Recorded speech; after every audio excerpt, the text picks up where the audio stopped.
I was just negotiating with my son about going out in the snow, and it made me realize life's a constant negotiation, isn't it? Let's talk about negotiations real quick.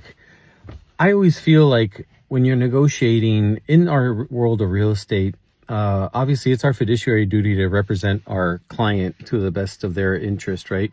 But when you're negotiating with all the parties that are involved, you're negotiating with your own clients who sometimes have different personalities, right? When there's a husband and wife, one might be flexible, the other one's very, stubborn about really wanting and fighting for something.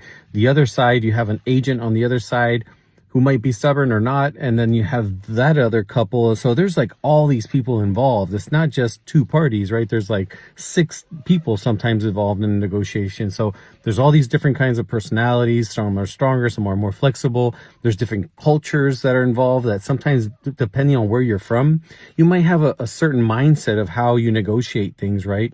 And if you have this like winning, I have to win the negotiation, that's very egocentric. It's not about winning, because if you end up winning, you might feel good, but it's not a win-win. It's not truly a favorable negotiation for everyone. So it's really important to make it a win-win.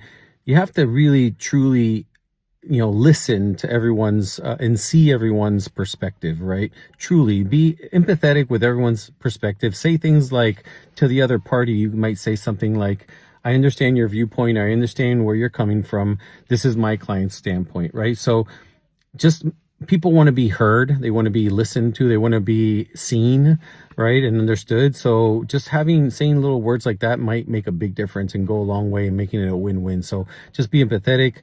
Try to see everyone's, their point of view. And if everyone acts in this way, it does end up being a win-win. It's a little bit of a give and take and such, right? So just some tips for the day. Thank you. Bye.